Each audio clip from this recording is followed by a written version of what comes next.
પાટીદારોમાં એક જમાનામાં જેમ આપણે અહીંયા રાજકોટના હતા એનું જે મર્ડર થઈ ગયું છે, બહુ મોટું નામ હતું વિનુ સિંગાળા. એ વિનુ સિંગાળા જે હતા એ પણ જીગરનો ટુકડો હતા. જીગરનો એટલે બાહુબલીની કક્ષામાં આવે એવું, મોતનો ભય ન હોય એવું. એમ નિખિલભાઈ દોંગા પણ એમાંના એક છે.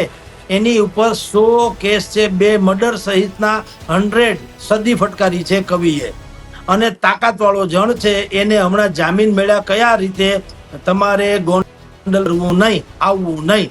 એટલે તેઓ શ્રી અત્યારે સુરતમાં બિરાજે છે અને સુરતમાં પાટીદાર સમાજનો હીરો છે.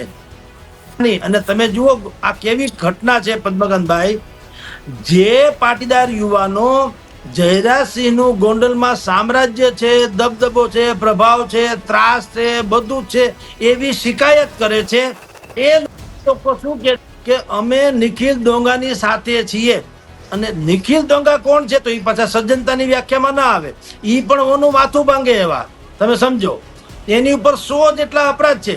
તો આપણે જેમ પાકિસ્તાનમાં બેડ ટેરરિસ્ટ ને ગુડ ટેરરિસ્ટ કહીએ છીએ, એવી રીતે પાટીદારોના અલ્પેશ કથિરિયા, જિગીસાબેન, મેહુલ બોગરા ઇત્યાદિ, વરુણભાઈ પટેલ, એ બધા શું કે છે?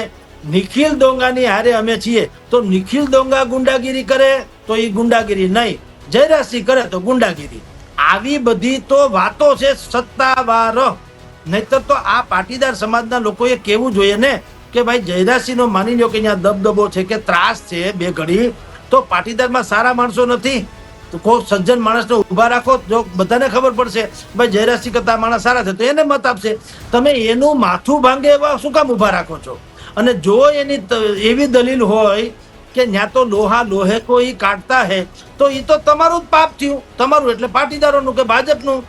જ્યારે રીબડામાં મહિપતસિંહ જાડેજાનો દબદબો હતો ત્યારે પાટીદારોએ કેશુભાઈ પટેલને કીધું કે ભાઈ મહિપતસિંહનો ત્રાસ છે, એનોમાંથી છોડાવો. એટલે કેશુભાઈ પટેલે શું કર્યું? એણે જયરાજસિંહ જાડેજાને ઊભા કર્યા.